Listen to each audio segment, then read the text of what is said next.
you know, at the end of the day, I love arm wrestling. So if there's an arm wrestling event and it's publicized and produced well, I'm a huge fan. So.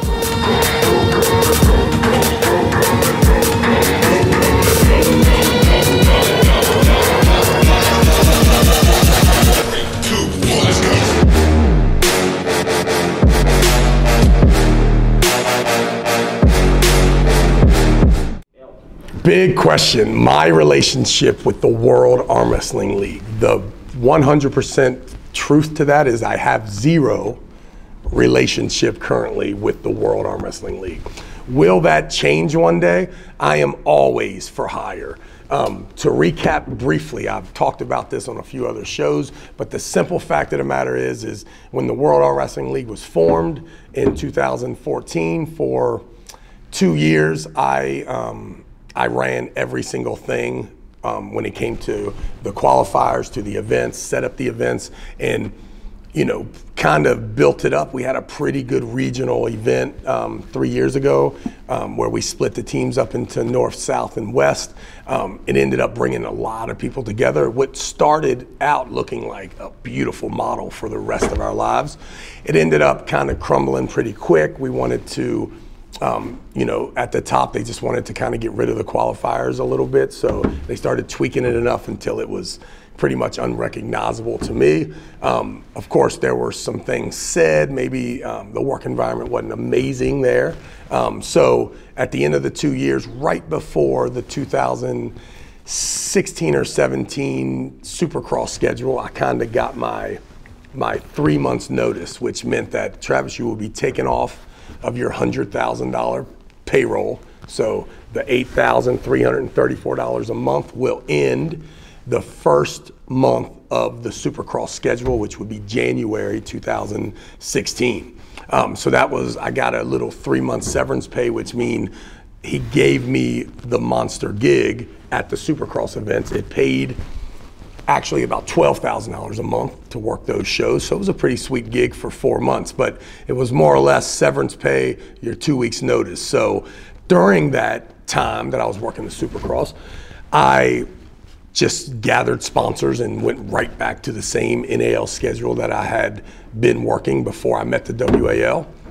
The WAL contract that I was under, which I was really just an employee, but I also signed the same contract as the other branded athletes, so-called, signed. To me, that contract was kind of, it didn't matter. I don't know if it was voided or not. It really didn't matter to me. The fact is that the World Arm Wrestling League was not paying me every month, so I went and started running the National Arm Wrestling League events again. I ran those with Rockwell for about 8 months. I got a bunch of letters from the World Arm Wrestling League more or less telling me that my contract doesn't allow that and that they don't have to pay me, which, come on, man, what are we kidding? So, you know, I'm old school. I'm from West Virginia. I don't really read legal paperwork very well. So I just went on about my business, threw the 2 fingers in the air, and come to find out the WL did in fact sue Rockwell for using my likeness to